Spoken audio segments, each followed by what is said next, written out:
Have you ever wondered what makes a pilot nervous? Things that actually make us, dare I say it, scared? Spoiler alert, it's not turbulence. But here's the thing, I'm not going to just give you hypotheticals. At the end of this video, I'm going to tell you about a real life story that made the hair on the back of my neck stand up at 30,000 feet. Are you ever scared to fly? That's probably the question I've gotten the most as a commercial airline pilot over the past 18 years. It's either that or between, what's your route? Which, by the way, stop asking that question to pilots. It makes zero sense to us. You want to impress a pilot, ask them what equipment they fly. And no, I don't know your friend's second cousin Bob who works for either United or TWA. Without further ado, let's talk about things that actually terrify pilots. Let's go! All right, the 5 things pilots are scared of: cruise scheduling, restaurants without airport discounts, hotels without coffee, white New Balance shoes that... Okay, I'm being told by my wife/producer that isn't the actual list people came for. I guess that's like a union grievance for pilot complaints or something. I don't know.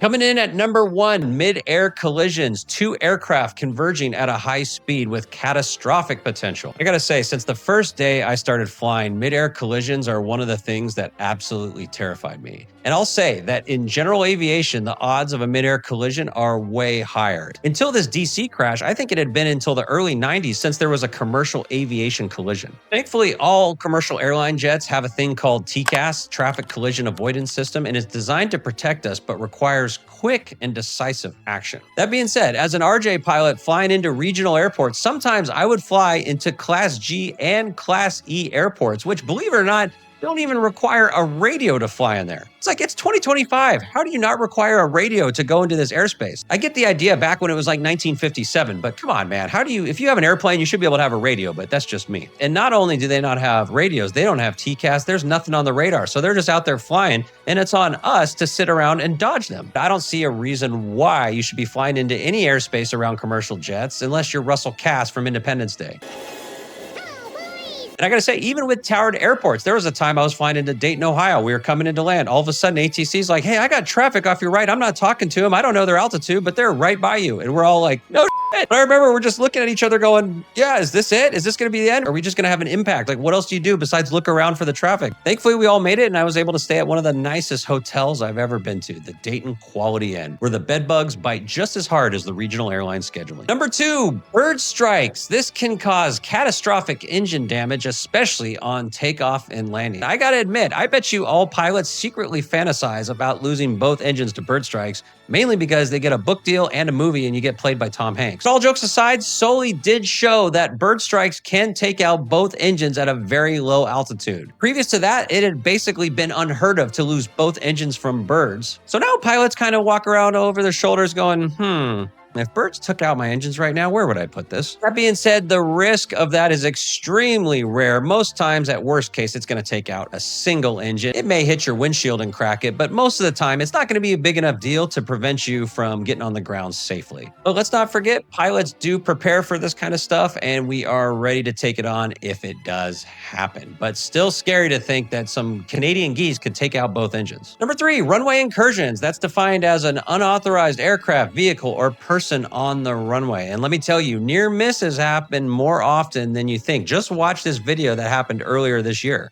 As the Southwest plane was attempting to land, at the same time, you could see a jet straight ahead. The pilot going back up into the air helped avoid what could have been a disaster. We didn't even realize, and of course we were head on, so none of us could see anything. Nicely done by Southwest. That puts a whole new meaning to want to get away. And I know these Southwest pilots are pissed because they get paid by the mile. So I know that go around does not count towards their paycheck. But in all seriousness, this can be catastrophic. This is one of the few times that you can make a mistake on the ground, and it can be just as devastating as a huge mistake in the air. All it takes is one wrong turn onto a runway when you miss a taxi instruction, and it could be a disaster. I'll tell you, that's why I always write down my taxi instructions no matter how many times I've been to an airport, especially at Chicago. Yikes! Fun fact, at most airports, you go from ramp to ground to tower. Chicago is so crazy. You go from ramp to metering, then they tell you to wait, and then ground contacts you, and then you go to tower. That's how busy they are. But this is why pilots double and sometimes triple check runway assignments, especially at complex airports. And a little insider secret, the FAA and ICAO consider runway incursions a top safety priority right now. In fact, I think somebody high up actually just said you could lose your license for a runway incursion. So even in Mexico, not that long ago, a plane landed over the top on Delta as it was taking off. So sometimes with bad weather, it may be hard to see. So you could be landing and all of a sudden somebody is in the wrong place. Boom, too late. They're called accidents for a reason, but these are actually very rare, but still in the back of your mind. And I'll tell you, that's why you want your pilots paid well, rested, and always alert. So if somebody like that Learjet pulls in front of you, time to go around. Tell you real quick what's not scary. Let's hear from our sponsor, Amberjack. Don't skip the ad because they're doing a giveaway. Guys, I'm excited to introduce today's sponsor, Amberjack. They make the most comfortable, high-quality shoes I've ever worn, and they don't cost a fortune. I've been wearing Amberjack since 2023. Work trips, formal events, nights out, and I'm not going back. They're handcrafted and hand-finished in Portugal from the highest grade full-grain leather. So they actually get better the more you wear them. I didn't realize how much I actually walk as a pilot until I saw some days I'm hitting 10,000 steps at airports and on layovers. I gotta say, I've never had shoes this comfortable. My go-to is the original Obsidian, and if you travel often, you'll appreciate this. TSA just lifted the shoe removal rule, and Amberjack has 6 styles that are TSA compliant. No slowing down at security. Shoes like this would normally run you between $400 and $600. Amberjack, that's around $200 with free shipping, 2-year warranty, 60 days for exchanges, and 30 days for free returns. So whether you want comfortable work shoes or to just be the best dressed guy at your next wedding, check out amberjack.com. Oh, and get this, Amberjack is hooking up one lucky viewer with a free pair of shoes. Check the pinned comment below for details. Amberjack, never sacrifice style for comfort again.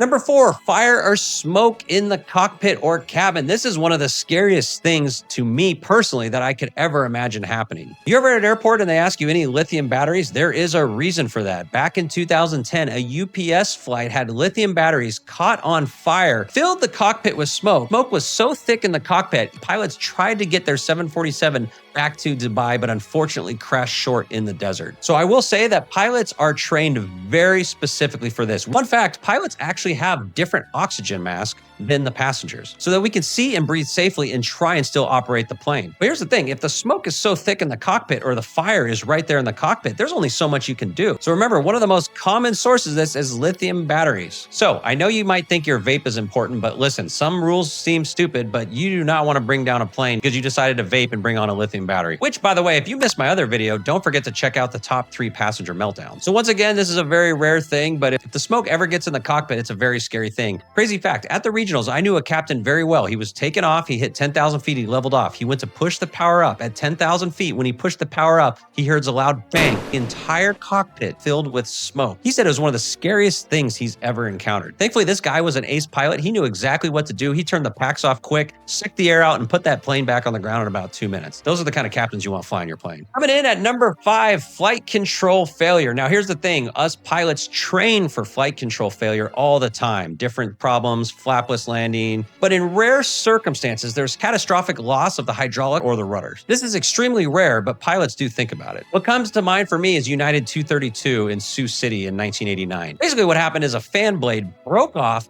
severed the hydraulic lines, and the crew was barely able to steer the aircraft. But anyways, Al Haynes turned out to be one of the most badass and infamous pilots. He had basically lost his normal ability to control the plane, and he actually had to use differential thrust to land the plane. Now, not everyone survived, but the fact that anyone survived was a true miracle. These days, the odds of a fan blade going through and messing up your hydraulics is pretty rare. Thought of me having to control my airplane by telling the people in the back to come up to the front of the airplane is actually pretty scary. So even though it's extremely rare, if you ask pilots what keeps you up at night, this probably makes the list. So before I tell you my story, please like and subscribe. That stuff really helps the channel. And I'll throw it back to you. What's the scariest experience you've had on an airplane? I want to know. Okay, so as promised, what's the scariest incident I've ever had while flying? I was a first officer flying a CRJ-200. I think I was going down to Mobile or Pensacola or something. Fun fact, it was supposed to be a there and back, so I didn't even bring a suitcase. I literally had no clothes with me except my uniform. So we're flying along at 30,000 feet, hanging out, talking,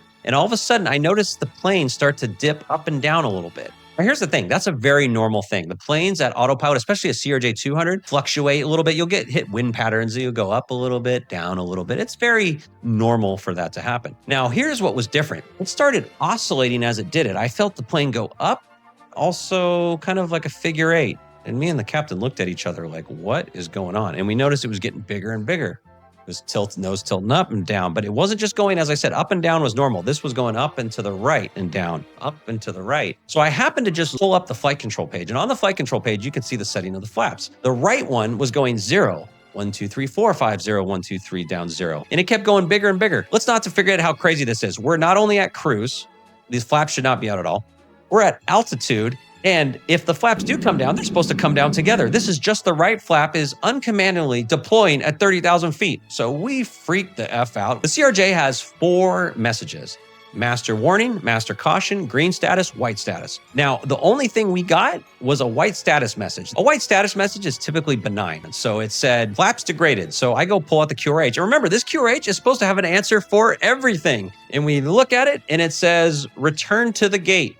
Genius idea. We're at 30,000 feet. Why didn't I think of that? So we're literally wondering, sitting here go, this isn't good. So we declare an emergency. We dive the plane down. We divert into, I believe it was Montgomery. And the captain's holding the ailerons and he's going, we pull the flaps out and this thing starts to roll. He goes, you put that back. And he was ready to fight it in case this plane just started to roll over and flip. Thankfully, we landed without incident. It turned out later that one of the brakes that holds the flap in the up position came unlocked or broke. And so it was deploying in flight. And that's what caused the issue. Much scarier in the air when you didn't have the context, but it was still kind of wild to deal with that. And of course, the only 2 times I had a day trip and I didn't bring a suitcase, I ended up diverting. So I learned my lesson the hard way on that. I always bring a suitcase now. That's the video for today, guys. Thank you so much for watching. Until next time, stay safe.